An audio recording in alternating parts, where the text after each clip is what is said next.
Hi everybody! So today marks the second in my Disney Canon series here on this channel. I have reviewed all the Disney Canon films on my blog, but now I'm starting to do it here on this channel. I reviewed Snow White last week, and today we are looking at the second animated film from Walt Disney Animated Studios, and it is Pinocchio. Pinocchio was released in 1940, and I just admire so much Walt picking this as his second project. You know, he could have done another princess story, he could have done another fairy tale, but instead he picked this book by Carlo Collodi. It's of course the story of the puppet that gets turned into a boy, and it is a really strange movie. I didn't like it as a little girl. It was too scary, and it was just too weird for me as a little girl. But as an adult, I must say that I appreciate it a lot more with each viewing. And this last viewing, I really liked it.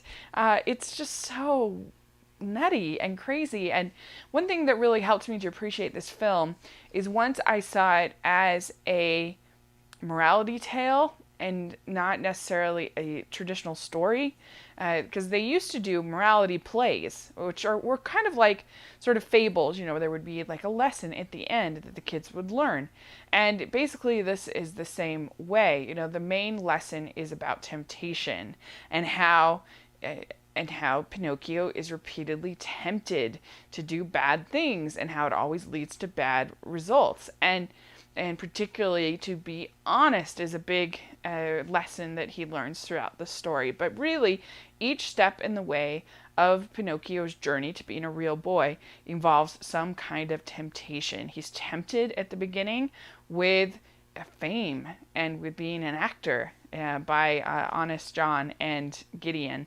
And he's tempted by the life of Stromboli and everything like that. And he really enjoys it at first. That's the thing with all this temptation, and that's the way temptation is. He enjoys singing. He's out, he's celebrating with Stromboli afterwards, but then he gets put in the cage. And so that's sort of the lesson, that sin can be fun, but there's always a price to be paid. He lies to the blue fairy, and that's what makes his nose grow. And so he learns the lesson there, of not lying. And then he goes to Pleasure Island, and this is just the insane part of this movie. So Pleasure Island is just this island full of boys that are destroying things and smoking, and they've got Tobacco Row and all of this temptation, all of this bad stuff. And they're drinking, they're just being really bad. Why are they being really bad? Because the coachman is tempting them, because once they participate in all these things, they turn into donkeys, and then he sells the donkeys off to work in the salt mines. And who knew there was such a donkey shortage? And these scenes terrified me as a child, and they are scary.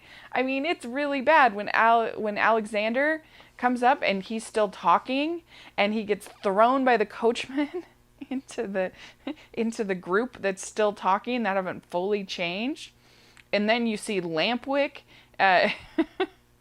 start to change, and you see him like morph, and you see the hoofs, change. It's scary. It's really crazy. And of course you see Pinocchio with his ears, and he gets the tail and everything. And then kind of the craziest thing of all is there's like no punishment. They just, Jiminy and Pinocchio escape, and that's it. There's nothing else that happens to the coachman. I guess she just continues to turn boys into donkeys. It's basically just there to teach a lesson about temptation and all this stuff that seems really, really fun. It will in the end turn you into a donkey, so you need to be warned. It will in the end do bad things for your life, and it will, it's not good. So that's the lesson of Pinocchio. And so then they get back to the house, and they end up finding out that Geppetto, who of course is the reason why Pinocchio exists, because he wished for Pinocchio on the star, And he has gone out and he looking for Pinocchio. You see him earlier calling Pinocchio, Pinocchio, and he has been captured by Monstro the whale. And so this is where we really see where Pinocchio has to prove his courage, his bravery, that he is not going to be tempted by the bad things anymore and that he's going to be good. And so he goes and finds Monstro the whale, and it is through Pinocchio's creativity in getting Monstro to sneeze that he ends up freeing Geppetto and Cleo the fish, which is so funny that like Geppetto brings his goldfish with him to find. And Figaro, of course, the cat, and it's very weird in this movie how there is Gideon the cat who's anthropomorphic, and then there is a regular cat, Figaro. Very strange, but whatever. It's just this movie is weird. And there's also like just very few characters that are anthropomorphic. It's not like there's like a mixture. You know, you've got Honest John, you've got Gideon and Jiminy Cricket. They're like the anthropomorphic characters, and the rest are just regular characters. And there's even one scene where you see Jiminy and he's swatting away the moths and stuff. And like, I guess those bugs don't talk, but just Jiminy. But whatever, it's this movie, it's weird. What can you do? And and this sequence with Monstro is stunningly animated. It's one of the best in all of Disney. It's so beautiful. I love anything with water. You guys know that. You know that that's just something that in animation always moves me. And this is just beautiful. And it's scary. Like, I mean, he looks like a Monstro, you know, kind of a thing. And he ends up spitting, of course, Geppetto and Cleo and Pinocchio and Jiminy and everybody out. And but Pinocchio ends up with his face down in the water, which is weird because earlier in the film, he's walking underneath the water. So why in one part can he walk underwater without having any problem, and another part he ends up drowning? So I don't really know, you know, what's going on with that. But like I said, it's just this movie. It's weird. And so he ends up getting turned into a real little boy, and Geppetto is happy, and the blue fairy is finally able to reward Pinocchio for being good and makes him promise that he will lead a good life and be a good little boy. This movie is not one of my top 50 favorites. It's not. But it's gorgeous. It's a masterpiece. There's no denying it. The animation is beautiful. It was a huge, bold, risky film for Walt Disney, and I appreciate bold filmmaking. I do. And I think it's so weird. It's so strange. I find it fascinating on that level. It's one that grows on me, and I do like it more and more every time I see it. Forget about the amazing music in Pinocchio by Lee Harline and Paul J. Smith. Of course, you have the most iconic song in all of Disney with When You Wish Upon a Star, and you have other great songs like I've Got No Strings, Actor's Life for Me, just really, really fun songs that kind of add to the story, that kind of help tell you who these characters are.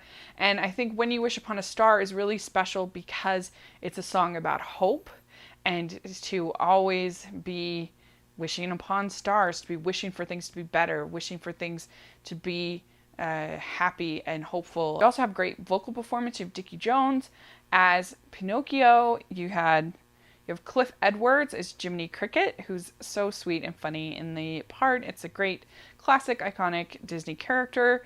And Christian Rubb, who plays Geppetto, and I just love his vocal performance. It's just so sincere and so aching, and you buy him wishing on the star, and you buy him when he's calling out for his son. I like Evelyn Venable, I guess, as the Blue Fairy also, which I think is one of the female characters that's often forgotten in Disney, but she's great. What do you think about Pinocchio? I give it in my blog review, I gave it a B. I think it deserves an A-. The reason why I wouldn't give it an A+, it's still just, it's so heavy-handed that to me, I end up, you know, it is good that it's a morality play, but it's also very heavy-handed. And so to me, that just knocks it just a hair down to an A-. Put in the comment section, let me know what you think of Pinocchio.